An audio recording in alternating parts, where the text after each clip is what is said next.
तीन वेळा दिल्लीचं मुख्यमंत्रीपद भूषवणारे आम आदमी पार्टीचे अध्यक्ष अरविंद केजरीवाल यांचा पराभव झालाय।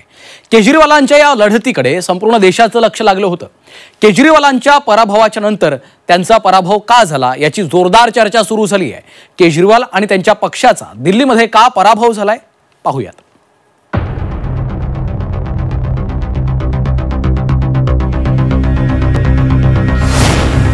अरविंद केजरीवालांचा दिल्लीत दारुण पराभव।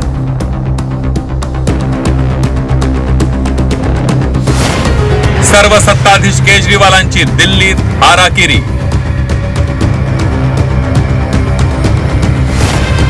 केजरीवाल पराभूत, आपचाही सुपडा साफ।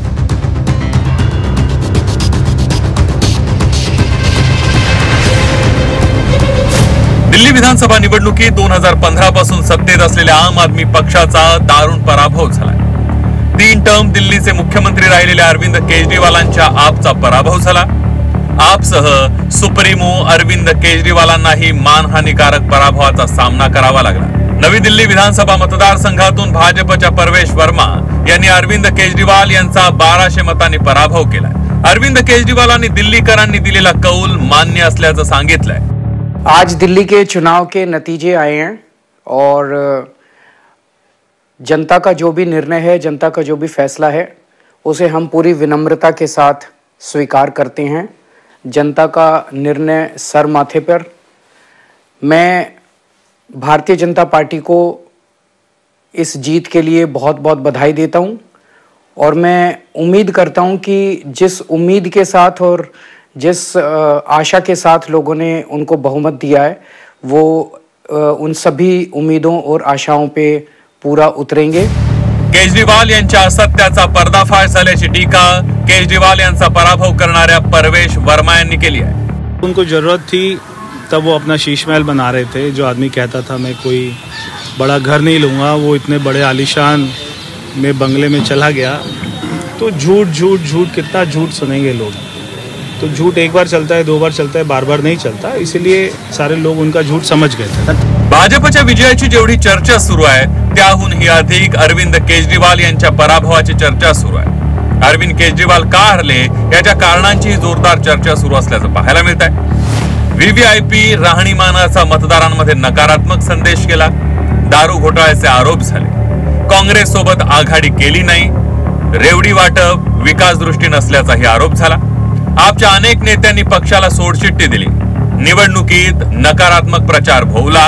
पक्षांतर्गत हुकुमशाही प्रतिमा निर्माण झाली। प्रत्येक गोष्टीला भाजपला जबाबदार धरण्याची वृत्ती सुद्धा भोवल्याचं बोललं जात आहे। मुस्लिम मतदारांचं मतविभाजन झालं याचाही आपला फटका बसला। केजरीवाल आणि आपच्या पराभवानंतर भाजपने केजरीवाल यांच्यावर जोरदार टीका केली आहे। हा केजरीवालांच्या अहंकाराचा पराभव असल्याची टीका भाजपचे मुख्य प्रवक्ते केशव उपाध्ये यांनी केली आहे। खरं म्हणजे यश अपयश येत असतं, हार पराभव भारतीय जनता पार्टीने खूप बघितलेत, पण कुठल्याही विजयाने आपण कधीही डोक्यात जाता कामा नये, अरोगन्सी कधी येता कामा नये। या विरोधकावर टीका करतो ते त्याचं भान आपण बाळगलं पाहिजे। पण अरविंद केजरीवालांच्या अरोगन्सीचा उल्लेख हा शेवटपर्यंत खालपर्यंत आलेला दिसत होता। इथेही अरोगन्सी होती। अरविंद केजरीवाल किती अरोगंटली वागत असतील याचं प्रत्यंतर दिल्लीतल्या जनतेने बघितलं होतं। भ्रष्टाचार विरोधी आंदोलनातून केजरीवाल यांचं नेतृत्व उभं राहिलं होतं। 2012 साली आपची स्थापना केल्यानंतर केजरीवाल 3 वेळा दिल्लीचे मुख्यमंत्री राहिले। केजरीवाल IIT खरगपूर मधून अभियांत्रिकी शाखेची त्यांनी पदवी घेतली। 14 वर्ष प्रशासकीय सेवेत त्यांनी काम केलं। 2006 ला आंतरराष्ट्रीय ख्यातीचा मॅगसेसे पुरस्कार त्यांना मिळाला। ज्येष्ठ सामाजिक कार्यकर्ते अण्णा हजारेंच्या भ्रष्टाचार विरोधी आंदोलनातून ते प्रकाश झोतात आले। 2 ऑक्टोबर 2012 ला आम आदमी पक्षाची स्थापना झाली। 2013 ला आम आदमी पार्टी दिल्ली विधानसभेत सत्तेत आली। डिसेंबर 2013 ते फेब्रुवारी 2014 केजरीवाल दिल्लीचे मुख्यमंत्री राहिले। 2015 ला 70 पैकी 67 जागा जिंकत दणदणीत विजय मिळवला। 2020 लाही दिल्ली विधानसभा निवडणुकीत आपचा विजय झाला। 2024 ला कथित मद्य घोटाळा प्रकरणी केजरीवालांना अटक झाली। सप्टेंबर 2024 ला जामिनावर त्यांची सुटका झाली।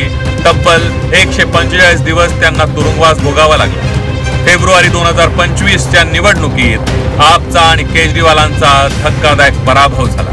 आम आदमीचा पक्ष म्हणून केजरीवालांनी निर्माण केलेली प्रतिमा एक ना अनेक कारणांनी मागील काही काळात पुसट झाल्याचं पाहायला मिळत होतं। दिलेले आश्वासनं पूर्ण करण्यातही केजरीवाल काहीसे कमी पडल्याची चर्चा, त्याचाच हा परिणाम असल्याचं बोललं जात आहे. उर्वशी खोनासह ब्युरो रिपोर्ट झी 24 तास.